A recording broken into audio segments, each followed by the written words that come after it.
O ano é 1665, e Isaac Newton está olhando pela janela para uma macieira erguida em seu pomar em Lincolnshire, na Inglaterra. De repente, uma maçã madura e solitária cai da árvore e segue seu caminho até o chão.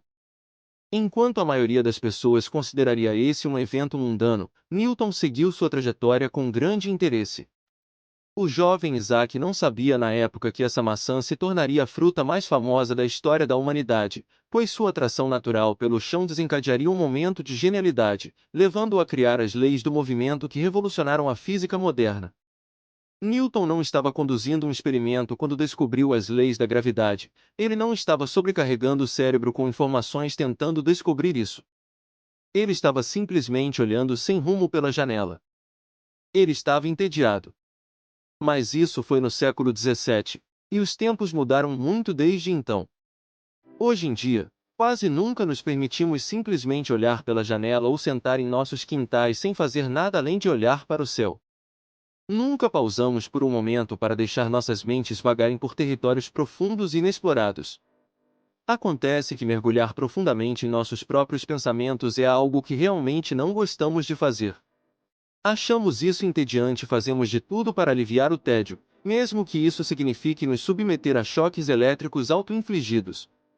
Isso, infelizmente, não é exagero. Em um estudo realizado na Universidade de Virgínia, um psicólogo social chamado Timothy Wilson recrutou centenas de estudantes voluntários para participar do que ele chamou de períodos de pensamento. Os indivíduos foram colocados em pequenas salas com paredes brancas e sem pertences pessoais. Eles foram convidados a se entreter apenas com seus pensamentos por apenas 6 a 15 minutos. Quando questionados sobre sua experiência depois, cerca de 50% dos voluntários não gostaram de ficar sozinhos com seus pensamentos, citando que era entediante. Então, os pesquisadores deixaram os voluntários na sala por mais 15 minutos. Desta vez, no entanto, eles introduziram um botão que os participantes podiam pressionar para se darem choques, se quisessem.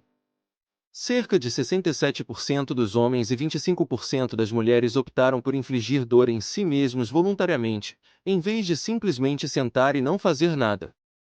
Essa pesquisa sugere que, infelizmente, muitos de nós preferem experimentar dor física a ficar sozinhos com nossos pensamentos.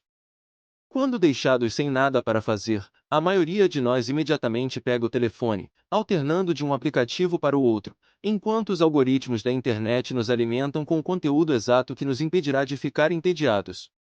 O que não percebemos é que, para esses algoritmos entenderem o que nos interessa, eles coletam muitas das nossas informações. As empresas então vendem essas informações, como seu nome, número de telefone e endereço residencial, para corretores de dados que as revendem para outras empresas.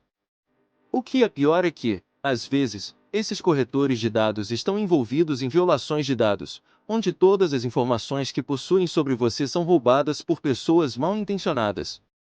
Há alguns meses, meu amigo recebeu uma mensagem do Google dizendo que algumas de suas senhas foram encontradas em uma violação de dados de uma empresa da qual ele nunca tinha ouvido falar antes. E logo depois ele começou a receber e-mails personalizados de empresas fraudulentas. É assim que os golpistas conseguem descobrir suas informações pessoais. A boa notícia é que você pode solicitar que esses corretores de dados excluam as informações que têm sobre você. Infelizmente, fazer isso manualmente poderia levar anos. Na primavera e no verão de 1665, um surto de peste bubônica se espalhou por Londres. Em julho, já havia ceifado mais de 17 mil vidas. Quase imediatamente, pessoas por toda a cidade começaram a fugir para o campo, isolando-se por medo de suas vidas. Entre os que fugiram estava ninguém menos que Sir Isaac Newton. Claro, naquela época Newton ainda não havia sido condecorado. Na verdade, ele ainda não havia sequer presenciado a famosa queda da maçã. Interessantemente, porém, seus 2 anos passados em isolamento, longe dos sinos, apitos e distrações da cidade, foram o período em que o gênio de Newton veio à tona e ele foi capaz de inventar o cálculo, criar a ciência do movimento e desenvolver uma estrutura para a gravidade. Esses 2 anos passados em quarentena foram os próprios 15 minutos de Newton isolado em um quarto sem nada para fazer. Newton, no entanto, não buscou estímulos externos para evitar que sua mente vagasse. Em vez disso, Ele acolheu o tédio que frequentemente acompanha o pensamento profundo e olhou pela janela, o que sem dúvida trouxe dividendos para toda a humanidade. Durante esse isolamento no campo, Newton também inventou o cálculo. Ao longo de sua vida, ele também fez grandes descobertas em ótica, propondo que a luz branca é, na verdade, uma combinação de luz de todo o espectro de cores. Mais famoso ainda, após o incidente com a maçã, ele desenvolveu as três leis do movimento. Para ser justo, atribuir as maiores realizações de Newton ao fato de ele estar isolado no campo é um pouco enganador. A verdade é que o incidente da queda da maçã não foi um momento isolado de genialidade. As diversas contribuições de Newton para a ciência foram o produto de anos de trabalho árduo e dedicação, trabalhando meticulosamente em direção a esses momentos de revelação. No entanto, ainda é útil reconhecer a importância da solidão e do tédio na criação daquele momento particular de eureka. De acordo com a psicóloga doutora Sandy Mann, da Universidade de Central Lancashire, uma vez que começamos a sonhar acordados e permitimos que nossos cérebros vagueiem, como Newton fez ao olhar pela janela, começamos a pensar além do consciente e no subconsciente, o que permite que todo tipo de conexão aconteça. Isso é chamado de modo padrão. Quando você está entediado ou realizando tarefas mundanas, como lavar a louça ou dobrar a roupa, seu corpo pode estar no piloto automático, mas seu cérebro está bem ocupado. Quando está no modo padrão, sua mente tem a chance de conectar diferentes ideias, tentar resolver alguns dos seus problemas mais urgentes e até criar narrativas pessoais ou definir metas. É por isso que programadores muitas vezes dizem que descobriram o problema com seu código justamente quando estavam indo para a cama, prontos para dormir, ou porque você sente que suas melhores ideias vêm quando você entra no chuveiro. O problema é que, hoje em dia, esses são os raros momentos em que nos permitimos ficar entediados. Em todos os outros momentos, quase sempre optamos pelo método do choque elétrico. Viver em uma sociedade onde temos o mundo inteiro de entretenimento ao nosso alcance levou à nossa insatisfação imediata com até mesmo segundos de tédio. Quanto mais enchemos nosso mundo com estímulos intensos e de alta velocidade, mais nos acostumamos com isso e menos tolerância temos ao tédio. Em média, os americanos pegam seus telefones 344 vezes por dia, o que equivale a uma vez a cada 4 minutos.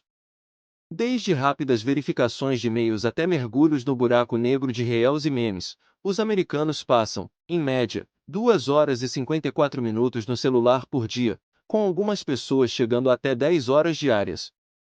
Sem dúvida, a tecnologia definitivamente tornou o mundo um lugar melhor, mas esse relacionamento de dependência não saudável que temos com nossos telefones está nos roubando de nosso eu mais criativo. O psicólogo alemão Theodor Lipps propôs uma das primeiras definições de tédio em 1903, dizendo: o tédio é uma sensação de desagrado que surge do conflito entre uma necessidade de intensa atividade mental e a falta de estímulo para isso ou a incapacidade de ser estimulado. Em outras palavras, é um estado de indiferença onde nenhuma das opções disponíveis parece atraente. Em vez de deixar esse sentimento seguir seu curso, estimulamos nosso cérebro e impedimos que ele aproveite o verdadeiro poder desse tempo ocioso. Nosso primeiro instinto ao experimentar o tédio é rolar infinitamente pelas redes sociais, passando de um aplicativo para outro, mesmo enquanto estamos caminhando de um cômodo para outro ou esperando que o caixa ensaque nossas compras. Fomos condicionados a buscar constantemente novidades e a dar uma dose de dopamina ao nosso cérebro. Infelizmente, uma vez que essa sensação de novidade desaparece, ela deixa para trás uma sensação ainda mais forte de tédio, que tentamos eliminar com ainda mais estímulos. É um ciclo vicioso que mantém nosso cérebro ocupado com entretenimento sem sentido, projetado para capturar nossa atenção pelo maior tempo possível. Estudos mostraram que, quando dadas tarefas que exigem mínima capacidade mental, os participantes frequentemente contemplam seu futuro e seus planos. Por outro lado, se o seu cérebro está constantemente consumido por estímulos, ele raramente terá tempo para pensar no panorama geral e é menos provável que estabeleça metas para o futuro ou seja mais criativo. Um estudo de 2017 do Instituto de Tecnologia da Geórgia mediu os padrões cerebrais de mais de 100 pessoas. Os participantes foram convidados a se concentrar em um ponto fixo enquanto estavam deitados em uma máquina de ressonância magnética. O objetivo era descobrir quais áreas do cérebro trabalham juntas durante um estado de vigília, mas em repouso. A equipe comparou os dados com questionários que os participantes preencheram sobre o quanto suas mentes vagavam na vida cotidiana. Descobriu-se que os participantes que relataram devaneios mais frequentes pontuaram mais alto em habilidade intelectual e criativa e tinham sistemas cerebrais mais eficientes registrados na ressonância magnética. Essas descobertas são apoiadas por muitos artistas ao discutir seu processo criativo. Em seu livro Creative Quest, o produtor musical e baterista da banda The Roots, Questlove, escreveu sobre sua batalha contra as muitas distrações disponíveis no mundo de hoje. À primeira vista, não faz sentido. O tédio parece ser o sentimento menos criativo. Mas, na verdade, é uma forma de liberar espaço para uma nova ideia surgir. Da mesma forma, J.K. Rowling, autora da série Harry Potter, formulou todas as ideias para seu livro em uma viagem de trem de 4 horas de Manchester a Londres. Se ela tivesse um iPad e assistisse sua série favorita na Netflix, provavelmente não teria trazido Harry e seu mundo mágico à vida. Em seu livro Rituais Diários, Mason Cure estudou as rotinas de centenas de outros artistas, escritores e criadores e concluiu que o tédio é um tema recorrente que leva a mente vagar e a ter um tipo de foco difuso, o que permite a produção criativa. Esse estado difuso é quando a mente entra em seu modo padrão e produz seu melhor trabalho. Talvez a melhor prova dessa verdade seja ninguém menos que Albert Einstein. Einstein deu continuidade ao trabalho de Newton e nos ofereceu uma definição mais avançada da gravidade com a noção de um espaço-tempo curvado. Einstein era conhecido por sua imaginação extremamente vívida e experimentos de pensamento inspiradores que lhe permitiram definir o tempo como a quarta dimensão e mudar nossa compreensão da mecânica do universo. Muitas pessoas acreditam que as sementes de seu gênio foram plantadas durante o ano em que ele abandonou a escola secundária na década de 1890, quando simplesmente vagava sem propósito e contemplava o mundo livre de quaisquer pressões externas. Ao longo de sua vida, Einstein fazia caminhadas regulares para clarear sua mente. Em uma carta que escreveu a seus amigos enquanto navegava em 1932, ele disse: "Um cruzeiro no mar é uma excelente oportunidade para máxima calma e reflexão sobre ideias de uma perspectiva diferente." Estava claro que ele sabia da importância de ficar parado e deixar a mente vagar. Nossa história está repleta de grandes pensadores que foram conscientes o suficiente para aproveitar seu tempo livre e utilizá-lo em nome da produção criativa.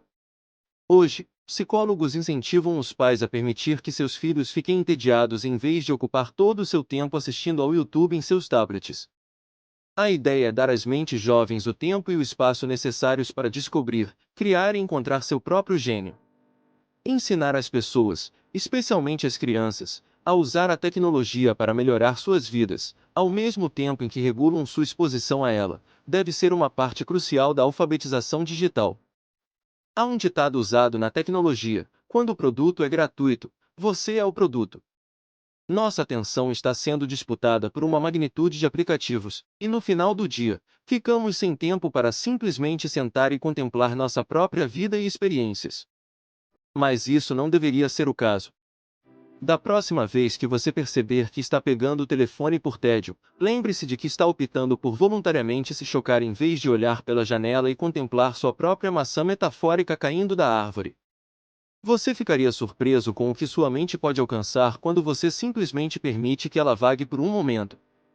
Comente e nos diga se gostou, seu comentário é muito importante para nós. Não esqueça de se inscrever também para sempre ficar por dentro do que rola em nosso canal.